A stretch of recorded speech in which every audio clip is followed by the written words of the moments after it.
అందరికీ నమస్కారం. ఈనాటి సమగ్ర పరిశీలనకు స్వాగతం. ఈరోజు మనం రమణ మహర్షి రచించిన ఉపదేశసారం గురించి మాట్లాడుకోబోతున్నాం. ఒక్క నిమిషం. ఈ పేరు వినగానే ఇదేదో అడవుల్లోకి వెళ్ళిపోయి సన్యాసం తీసుకోమని చెప్పే పాతకాలపు వేదాంతం అనుకోకండి. నిజం చెప్పాలంటే ఈ రోజుల్లో మనం ఫేస్ చేస్తున్న క్రానిక్ స్ట్రెస్, బర్న్అవుట్ లాంటి సమస్యలకి ఇదొక అద్భుతమైన సైకలాజికల్ మాన్యువల్. అసలు మన మైండ్ ఎలా పనిచేస్తోంది, ఈ టెన్షన్లు, ఆలోచనలెక్కడ్నుంచొస్తాయి, వాటిని సైంటిఫిక్గా ఎలా డీల్ చేయాలి అనేది ఈ ఆధునిక సర్వైవల్ గైడ్ మనకు చాలా క్లియర్గా చెప్తుంది. సో ఇక లేట్ చేయకుండా డైరెక్ట్గా టాపిక్లోకి వెళ్ళిపోదాం. ఇక ఈనాటి మన బ్లూప్రింట్ చూస్తే 1. అంతం లేని కర్మల పరుగు. 2. నిస్వార్థ కర్మతో చిత్తశుద్ధి. 3. ఏకాగ్రతా ప్రవాహం. 4. మనసును పట్టే వల, శ్వాస. 5. Sleep mode versus deleting. మరియు 6. నిజమైన నేను అన్వేషణ. దీన్నే మనం the funnel of internal mastery అందాం.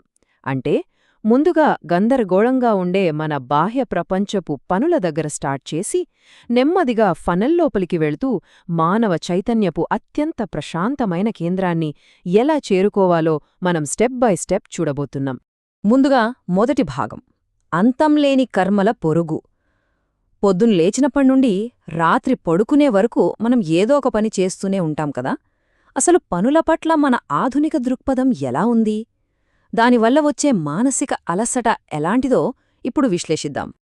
ఇక్కడొక ఇంట్రెస్టింగ్ పాయింట్ ఏంటంటే, మనం జనరల్గా జీవితాన్ని ఒక వెండింగ్ మెషీన్లా ఫీలవుతుంటాం. అంటే ఒక కాయిన్ వేసి బటన్ నొక్కగానే పర్ఫెక్ట్గా స్నాక్ బయటకొచ్చేయాలి, అవునా? మనమొక పని చేస్తే ఖచ్చితంగా దానికి మనం ఆశించిన ఫలితమే రావాలి అని ఫిక్స్ అయిపోతాం. కాని వాస్తవానికి లైఫ్ అలా పనిచేయదు కదా. మనం మన బెస్ట్ ఇచ్చినా సరే రిజల్ట్ కొన్నిసార్లు చాలా డిసప్పాయింటింగ్గా రావొచ్చు. ఇలా ఊహించని రిజల్ట్స్ రావడమే మనలో విపరీతమైన స్ట్రెస్కు, యాంగ్జైటీకి అసలు కారణం. దీన్నే మూలగ్రంథంలో మహోధది పతన కారణం అని చాలా అద్భుతంగా వర్ణించారు. అంటే అనంతమైన కర్మలు లేదా పనులు అనే మహాసముద్రంలో పడిపోవడమని అర్థం. ఈ సముద్రంలో ఎలాగైతే ఒక అల తర్వాత ఇంకో అల వస్తూనే ఉంటుందో, మన పనులకు కూడా ముగింపే ఉండదు. మోడర్న్ లైఫ్లో చెప్పాలంటే ఇదొక ఎండ్లెస్ ట్రెడ్మిల్ రన్నింగ్ లాంటిది. ఈఎంఐలు, ఆఫీస్ టార్గెట్స్, ప్రమోషన్లు అంటూ చెమటలు కక్కుతూ పరిగెడుతూనే ఉంటాం. ఒక టార్గెట్ అవ్వగానే వెంటనే ఇంకోటొస్తుంది. ఇలా పరిగెడుతూనే ఉంటాం, కానీ మనం ఎక్కడికి చేరము. ఇది ఎంతో అలసటను మిగిల్చే ప్రక్రియ. సో ఇప్పుడు రెండవ భాగం, నిస్వార్థ కర్మతో చిత్తశుద్ధి. ఇక్కడ మన పనుల వెనుక ఉండే ఉద్దేశ్యాన్ని ఎలా మార్చుకోవాలో తెలుసుకుందాం. ట్రెడ్మిల్ మీద పరిగెత్తి అలిసిపోతున్నాం కదా అని అసలు పనులు చెయ్యడమే మానేలేం కదా. గాలి పీల్చడం, తినడం లాంటివి మనం ఆపలేని పనులు. కాబట్టి మనం చెయ్యాల్సింది పనులను ఆపడం కాదు, ఆ పనుల ఉనుక ఉన్న మన ఇంటెన్షన్ని మార్చడం. ఇక్కడ మనం గుర్తుపెట్టుకోవాల్సిన అసలైన కాన్సెప్ట్ చిత్తశోధకం. దీన్నే ఈశ్వరార్పితం అని కూడా అంటారు. ఒక చిన్న ఎగ్జాంపుల్ తీసుకుందాం. ఆఫీస్లో మీరొక ప్రెజెంటేషన్ ఇస్తున్నారనుకోండి. దీనివల్ల నాకు ప్రమోషన్ ఖచ్చితంగా రావాలి అనే విపరీతమైన కోరికతో, ఒక రకమైన భయంతో చేస్తే ఆ పనే మనల్ని బంధించేస్తుంది. అలా కాకుండా ఇది నా బాధ్యత, నా బెస్ట్ నేనిస్తాను, రిజల్ట్ ఆ యూనివర్స్కే వదిలేస్తున్నాను అనొక ఉన్నత శక్తికి మన పనిని అర్పించాలి. అప్పుడేమవుతుంది? ఆ పనిలోని భయం, అహంకారం అన్నీ మాయమైపోతాయి. మనల్ని అలసిపోయేలా చేసే పనే మన మనసును క్లీన్ చేసే ఒక సాధనంగా మారిపోతుంది. ఇక మూడవ భాగం, ఏకాగ్రత ప్రవాహం. ఫనెల్లో మనం ఇంకొక మెట్టు కిందకు దిగాం. నిస్వార్థమైన పనుల ద్వారా మనసు కాస్త క్లీన్ అయిన తర్వాత ఆ మనస్సును అంతర్ముఖం చేసి లోతైన ఏకాగ్రతను ఎలా సాధించాలో ఇందులో చూద్దాం. మనకి ఏకాగ్రత అనేది రాత్రికి రాత్రే అకస్మాత్తుగా రాదు కదా. అందుకే మూల గ్రంథం దీన్ని చాలా సైంటిఫిక్గా 3 దశలుగా డివైడ్ చేసింది. ఫస్ట్ స్టెప్ కాయ, అంటే అందరికీ వినబడేలా గట్టిగా చదవడం లేదా భౌతికంగా ఏదైనా పని చేయడం. దీనికంటే కొంచెం బెటరైన సెకండ్ స్టెప్ మంద, అంటే కేవలం పెదవులు మాత్రమే కదులుతూ గుసగుసగా జపం చేయడం లాంటిది. ఇక వీటన్నిటికంటే హయ్యెస్ట్ స్టేజ్ మూడవ దశ చిత్తజం, అంటే బయట ఎలాంటి శబ్దం లేకుండా చాలా సైలెంట్గా మనస్సు లోపల మాత్రమే ఒక ఆలోచనను హోల్డ్ చేయడం. బయట ఎలాంటి డిస్టర్బెన్స్ లేనప్పుడు మనసును అలా నిలపడం చాలా కష్టం. అందుకే దీనికి అత్యంత డీప్ ఫోకస్ అవసరం. మరి ఆ ఫోకస్ ఎలా ఉండాలి? దీన్ని ఎక్స్ప్లెయిన్ చేయడానికి గ్రంథం ఆజ్యధార అనే ఒక పవర్ఫుల్ మెటఫోర్ని వాడింది. మనం నీళ్లను పైనుంచి కిందకు పోస్తే ఏమవుతుంది? అది ఏకధాటిగా పడదు, చుక్కలు చుక్కలుగా విడిపోయి శబ్దం చేస్తూ పడుతుంది. మన సాధారణ మనసు కూడా ఒక ఆలోచన నుండి మరో ఆలోచనకు అచ్చమిలానే జంప్ చేస్తుంటుంది. కాని అదే నెయ్యిని పైనుంది పోస్తే ఎక్కడా బ్రేక్ లేకుండా, ఎలాంటి శబ్దం లేకుండా ఒక మృదువైన ధారలా కంటిన్యూస్గా పడుతుంది కదా. మన మనసు కూడా ఎటువంటి డిస్టర్బెన్స్ లేకుండా ఒకే లక్ష్యం వైపు ప్రవహించడమే నిజమైన ఏకాగ్రత. మరి మన ఏకాగ్రత అనే ఈ నెయ్యిధార దేనివైపు ప్రవహించాలి? అదే సోహం అనే భావన. సోహమంటే అదే నేను, లేదా ఆ విశ్వచైతన్యమే నేను అని అర్థం. మోడర్న్ మైండ్సెట్తో చూస్తే ఇది వినడానికి కొంచెం అహంకారంగా అనిపించవచ్చు. ఏంటి నేనే దేవుణ్ణి అని ఫీలవడమా అని. కాని కాదండి, ఇక్కడ ఇంటెన్షన్ ఈగోని పెంచుకోవడం కాదు. సముద్రంలో పడిన ఒక నీటిబొట్టు ఎలాగైతే తన వ్యక్తిగత ఐడెంటిటీని కోల్పోయి ఆ విశాలమైన సముద్రంతో ఏకమైపోతుందో, మన వ్యక్తిగత అహంకారం, భయాలు, కోపాలను వదిలేసి అనంతమైన విశ్వంలో భాగం కావడమే ఇది. ఇది అహంకారం ఎంతమాత్రం కాదు, అత్యున్నతమైన వినయం. ఇక 4వ భాగం, మనసును పట్టేవల శ్వాస. మనం ప్రాక్టికల్గా ఆలోచిస్తే ఎలక్ట్రిక్ షాక్ కొట్టినట్టు గింతే కోతిలాంటి మనసును నెయ్యిధారలా కంటిన్యూస్గా ఉంచడం అంత ఈజీనా? అస్సలు కాదు. డైరెక్ట్గా కంట్రోల్ చేయడం కష్టం కాబట్టే మనకు ఒక తెలివైన బయోలాజికల్ బైపాస్ రూట్ కావాలి. అదేంటో ఇప్పుడు చూద్దాం. ఇది నిజంగా చాలా ఫ్యాసినేటింగ్గా ఉంటుంది. మన ఎమోషన్స్కి, మన బ్రీదింగ్కి ఒక డైరెక్ట్ వైరింగ్ ఉందన్నమాట. మీరు అబ్జర్వ్ చేశారా? మనం విపరీతమైన కోపంలో ఉన్నప్పుడు మన శ్వాస చాలా ఫాస్ట్గా, అసమానంగా ఉంటుంది. అదే మనం సముద్రపొడ్డున కూర్చుని అలా రిలాక్స్ అవుతున్నప్పుడు మన శ్వాస చాలా నెమ్మలిగా ఒక రిథంలో మారుతుంది కదా. ఇక్కడ గ్రంథమేం చెప్తోందంటే, శ్వాస, మనస్సు ఈ రెండూ ఒకే చెట్టు నుండి పుట్టిన రెండు కొమ్మలలాంటివి. మనం భౌతికంగా ఉండే శ్వాస అనే కొమ్మను కిందికి లాగితే చాలు, మానసిక కొమ్మ దానంతటదే కిందకు వంగుతుంది.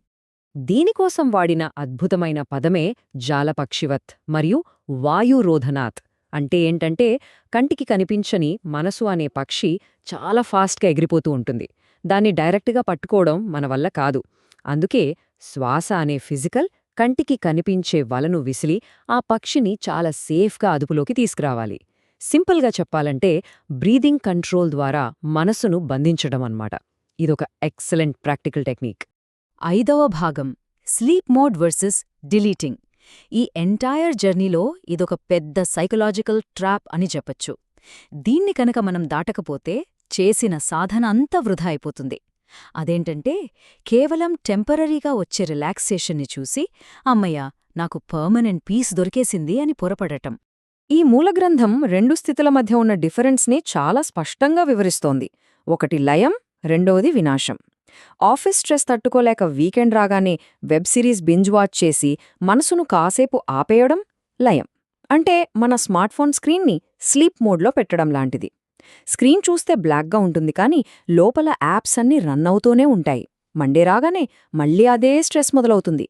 కాని వినాశమంటే ఆ ఫోన్ని పూర్తిగా ఆఫ్ చేసి మనల్ని ఇబ్బంది పెట్టే అనవసరమైన భయాలనే యాప్స్ని పర్మనెంట్గా డిలీట్ చేసేయడం. అలా చేసినప్పుడు పాత బుద్ధులతో మనసు మళ్ళీ తిరిగి పుట్టదు. అయితే ఇక్కడ మనస్సును నాశనం చేయడం అనగానే మళ్ళీ మనకే ఫీలింగ్స్ లేని ఒక జాంబీలా మారిపోతామా అని భయపడకండి. మనసు నాశనమంటే మన వివేకాన్ని చంపుకోవడం కాదు. మనల్ని వేధించే పాత బాధలు, ఫ్యూచర్ గురించిన భయాలు, ఈ అనవసరమైన ఎమోషనల్ చెత్తను నాశనం చేయడం మాత్రమే. అప్పుడేమవుతుంది? ఎటువంటి దుమ్ములేని ఒక క్లీన్ అద్దంలాగా స్వచ్ఛమైన అవేర్నెస్ అంటే ఎరుక మిగులుతుంది.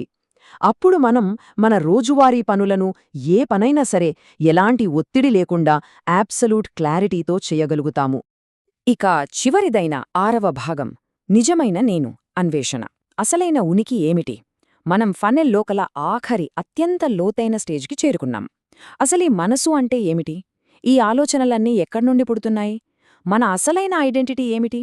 ఇప్పుడు దాని గురించి వెతుకుదాం. గ్రంథం వేస్తున్న ఒక ముఖ్యమైన ప్రశ్న, అసలు మనస్సు అంటే ఏమిటి? అది గుండె లేదా బ్రెయిన్ లాంటి ఒక ఫిజికల్ పార్ట్ కాదు. అది కేవలం చాలా వేగంగా కదిలే ఒక ఆలోచనల ప్రవాహం. మీరు ఫోన్ స్క్రీన్ చూస్తున్నప్పుడు దానిమీద నిజంగా బొమ్మలుండో కదా? లక్షలాది చిన్న పిక్సెల్స్ వేగంగా వెలుగుతూ ఆరుతూ ఉంటే అదొక కంటిన్యూస్ సినిమాలాగా మన కళ్లను భ్రమకు గురిచేస్తుంది.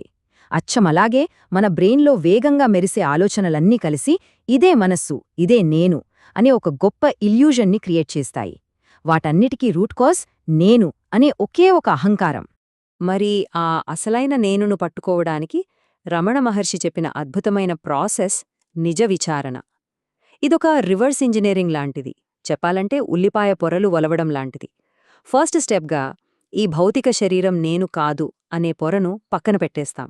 ఆ తర్వాత ఈ ప్రపంచాన్ని చూడడానికి నాకున్న కెమెరా లాంటి ఈ కళ్ళు, చెవులు అంటే నా ఇంద్రియాలు కూడా నేను కాదు అంటాం. ఇంకా లోపలికి వెళ్ళి నాకున్న కోపం, బాధ ఇవేవీ శాశ్వతం కాదు కాబట్టి ఆ ఎమోషన్స్ అనే పొరను కూడా తీసేస్తాం. ఇలా పొరలన్నీ తీసేస్తూ పోతే చివరికి ఆ ఉల్లిపాయలో మిగిలేది ఖాళీ శూన్యం లేదా కటిక చీకటి కాదు సుమా. అసలైన ట్విస్ట్ ఇక్కడే ఉంది. ఆ అహంకారం తాలూకు ఫేక్ పొరలన్నీ నశించిన తర్వాత మధ్యలో మిగిలేది ఒక స్వచ్ఛమైన చైతన్యం, ఏ కల్తీలేని ఒక ప్యూర్ ఉనికి.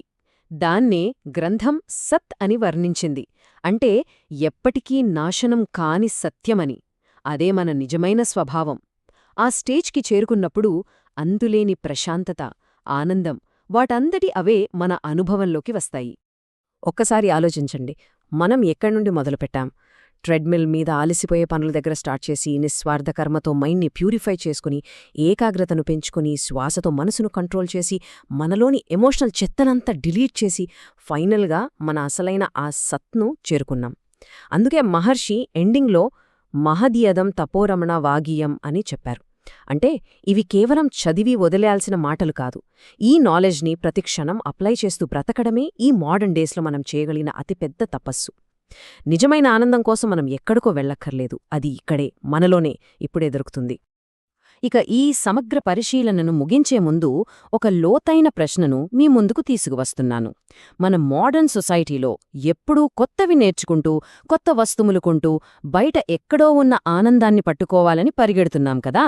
కానీ ఒక్కసారి ఆలోచించండి, నిజమైన శాంతి బయట ఏవేవో కొత్త విజయాలను సాధించడం వల్ల వస్తుందా? లేక మనలోనే అనంతంగా ఉన్న ఆ స్వచ్ఛమైన చైతన్యాన్ని కప్పేసిన మన అహంకారం, భయాలు అనే అవరోధాలను కేవలం తీసివేయడం వల్ల వస్తుందా? దీని గురించి తప్పకుండా ఆలోచించండి. మరో అద్భుతమైన సమగ్ర పరిశీలనతో మళ్ళీ కలుద్దాం. నమస్కారం.